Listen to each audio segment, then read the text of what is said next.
And we're back! Howdy y'all, this is Ethan Bonreal playing Oracle of Ages, and last time we were here, I made a bit of a mistake into going into the mermaid cave a bit earlier than I should have. I totally forgot about the fact that we never completed the full minigame circuit on Rolling Ridge, but last part we went ahead and started rectifying that. We played some swag ball with the Gorons, and what was one of the other games? We played something, throwing bombs, happy fun time, hope you don't die. And we succeeded at it, so it was great. But now we have one last obstacle, the Goron dance, and as you can see I'm doing laps to pump myself up. But it's time to end that. Alright Link, let's pull it together. We got a dance to do. Alright, let's get in here. Anyway, spoilers, this is post-commentary, so I know exactly how this is gonna end. Sadly, I actually did not fail terribly at this. Otherwise, it would be a lot funnier. But anyway, dance for me. If you can match my moves, the mermaid key is yours. So, it's 20 rupees to try. Alright, Mr. Red Goron. Alright, shall I explain the dance? No. We don't care how you dance, as long as you have rhythm. Am I a good dancer? I'm gonna go ahead and think of an alternate universe where Gorons just twerk all day. That'd be pretty great. Shake, shake, bounce. Shake, shake, bounce. Alright. This one always screws me up. I actually think I fuck it up. Yup, yeah, I did. Alright, concentrate, next round. Alright, we got this, Link. Pull it together. Alright, this one's pretty easy.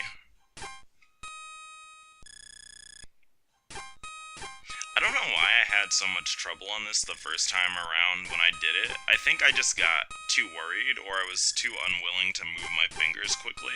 I think it's probably because I play this game in a really uncomfortable position, and by uncomfortable, I play like with my feet in the air and my back sunk into the chair. Just because of the position of my TV on my desk. But anyway, we're gonna go ahead and... I'm just gonna shut up real quick, because we're gonna finish this pretty soon. This is really boring, by the way. I really wish I really do kind of wish I failed more, and caught it on camera, because that would probably be worth a good laugh. I probably already lost some viewers. What soul? Since a brother has recommended you, I will do as I promised. You got the mermaid key. Alright, come back if you need another lesson. No, thank you. Alright, so we're gonna make a quick cut, and then we'll be on our way. Alright. Alrighty then, well, how are y'all doing? Can I offer you a cigarette, or maybe a bottle of water? No? Okay, well then, I'm gonna just tell you how I'm doing. I'm doing just danderific. If you don't remember, we've got a mermaid cave, slash dungeon thing place to complete, and so that means we're probably gonna end up talking more about my life and what's going on in the city I live in, while flopping around like a magic harp, trying to get this dungeon completed. But we'll have a good old-fashioned XD, so everything will be oakley-doakley. Anyway, as you can see, there's a wall to our right we need to go ahead and blow out. Get out of here, wall. Kinda thinking about how my summer's been, and just as a spoiler warning, or not spoiler warning, Ruffle, a warning for this video. This is post-commentary, and in addition to this is my, like, third or fourth recording of this, so I'm gonna blow through this pretty easily, so if you're wondering if this is still blind, the first few rooms of this dungeon are my first attempt, or not my first attempt, my, like, third or fourth attempt, so I kinda know what to do here. Anyway, I've been thinking about what I'm doing over the summer here, and, I've kinda generally, I guess I've stayed away from boys, which is good for me, or rather, they stayed away from me. But on the other side of things, I've actually played a lot of League, and I feel like I've actually pretty strongly improved in some of the areas I was kinda rough in. Although I do think I was a pretty solid player before the summer. I think I definitely got more resources under my belt from playing threes. And that's one of the things I really appreciate about League, is that when I branch off into the other game modes, I'm able to, like, extrapolate, or rather learn different playstyles that I feel like overall help my entire kit. Because threes is a very, very aggressive metagame, and it's very hard to pull a victory back out of your ass, in three. Well, not out of your ass, but it's very hard to pull back a victory unless you have really good late-game scaling champions, if you get behind early in threes. But anyway, or the opponents make really dumb mistakes. But anyway, getting a little distracted about that. I've also listened to a lot of conferences over this summer. CLAGS, the Center for Lesbian and Gay Studies, had a really good series of, what are they called? Talks, discussions, panels on how to do things about stuff. And by do things about stuff, I mean, about homo-nationalism and pink-washing. That was pretty good. I'm not going to talk too much about that, because that's kind of boring, but, well, it's probably boring to other people. I like it a lot. Shout out to Jazz Beer Puar for keeping it funky fresh. That's one of the main presentators at their panel. Or rather, they were the keynote speaker.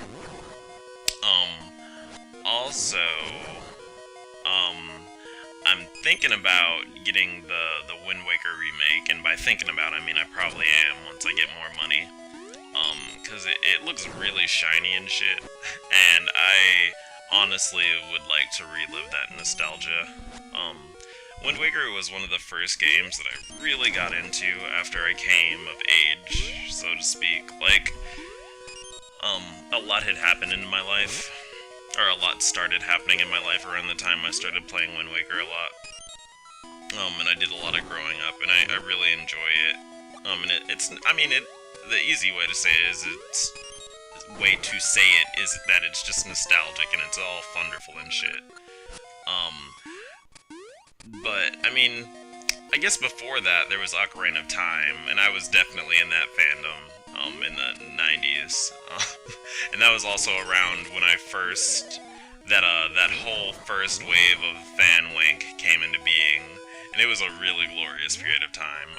I remember being so excited that something like that existed, that, like, people could just get together and argue over... People who lived thousands of miles away from each other could get on the internet and argue with each other about if the fourth triangle on the bottom of Link's shield was enough to warrant that there was a Tetraforce that was, like, a huge secret to the series, and then all of the shitty theories on how to get the Triforce in Ocarina of Time as an item. But I'm waxing poetic on a time that's long gone. In any case, you might notice I'm still powering through this dungeon, but I'm gonna start getting pretty fuzzy here today, and I'm gonna start talking about the dungeon again, because I've already digressed a lot. I wonder if people like that.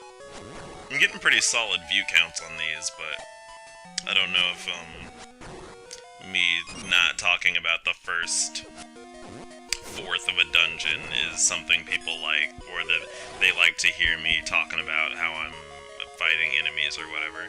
But I mean, I've always done this less as a walkthrough and more as a play with and a good old funner, something fun, happy time.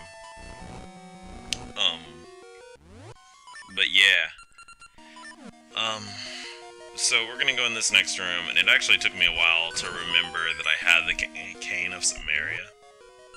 And also, I don't know if you noticed while I was talking, I actually organized my inventory, and I actually do a pretty good job of keeping it organized, at least for this part. I don't know how the future ones are gonna go, because I haven't recorded the next part yet.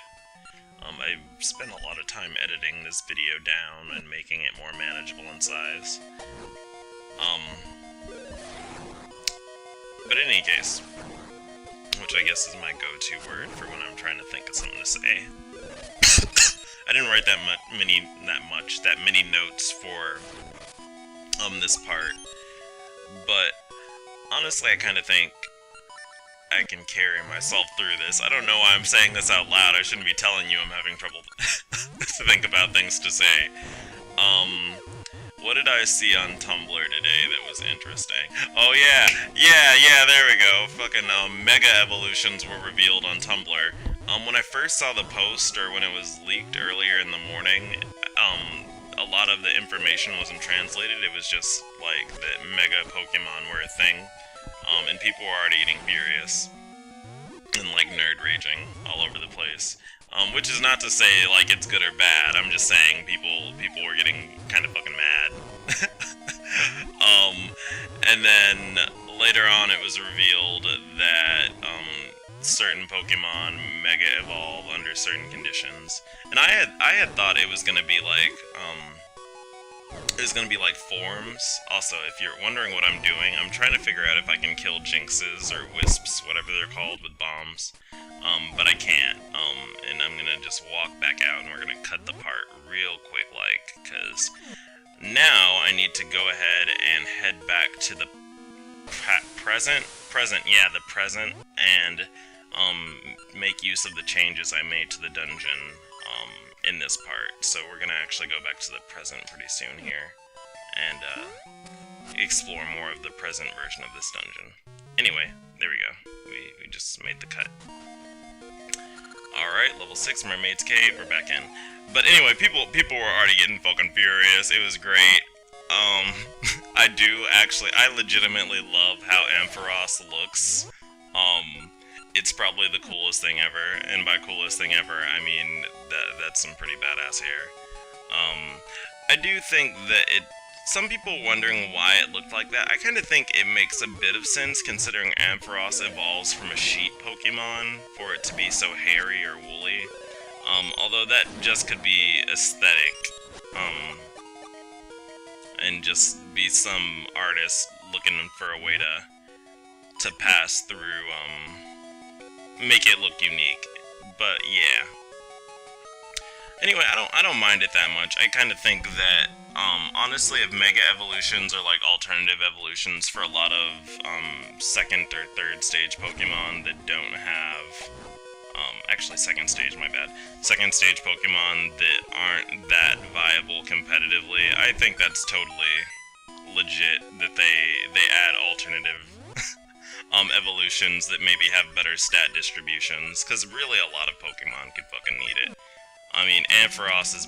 I don't remember if Ampharos is in NU or UU. It's probably in NU this generation, considering how much stronger a lot of Pokemon are in UU. I mean, if you asked me in Gen 4 if I thought that Azelf and all the Uxie and all those other Pokemon in the Lake Trio were gonna be in UU, I would have been like, WTF, how? But that's where they are, Ruffle. But anyway, I digress. I'm kind of nerding out again. Either way, I don't think nerd Pokemon Mega Evolutions are that bad. I think they'll probably keep things pretty neat. And I'm excited about it. Although I probably won't legitimately buy the game. I'm just gonna wait till it's on an emulator or something. Unless, it'd be really hard for me to decide to buy another Pokemon game. For one, because I generally don't like RPGs that much. And then Pokemon, I feel like, for me personally, a lot of Pokemon's appeal comes from nostalgia and being cute. And I personally, for one, am not a big fan of stuff that makes me nostalgic, even though I just talked about, oh my god, Link, you just got crushed. About nostalgic stuff. Like, I don't tend to naturally gravitate towards nostalgia a lot. Like, I think almost, besides Mega Man X, I think almost all of the games I've done here have been games I have not played in my childhood. Like, I played Earthbound. The first time I played it, I was in high school. Actually, yeah, I was in high school. I was around the end of high school. Oh god, I'm gonna die. Was at the end of high school. And Mega Man X was like the first game I ever played, one of the first games I ever played, but other than that, I try to do new games so I have a fresh experience. Anyway, let's go ahead and talk to this owl real quick. What do you gotta say, Mr. Owl? Test your luck. Okay, so basically what this room is that every time you pull the switch, there's a 1 in 2 chance of it either summoning a bunch of snakes or alternatively giving you the boss key. And as we're gonna see, I have really shitty luck, and I get the snakes like 6 or 7 times in a row. I actually cut the video, just because of how how hilarious it was getting. If I had been paying more attention when I was commentating over this the original time, I would have left this commentary in because it was pretty funny. I was getting kind of frustrated. But I actually went ahead and deleted it, also because it was kind of screwed up. But anyway. Oh man. Sorry. I'm gonna leave that yawn in. I enjoy doing new games, although I do think that once I get a gamepad or an Xbox 360 controller, I'm probably gonna do some platforming games from the SNES era. Just because I really, for one, I kind of just miss playing those kind of games. And then two, I feel like I would do a pretty solid Let's Play of them. Like, I wouldn't have to worry about not liking my commentary that much, which was a problem with Earthbound I had. I need to shut up and end the video real quick. Sorry, I'm getting ahead of myself. Anyway, thanks for watching. I appreciate y'all doing that. Have a good one, and bye.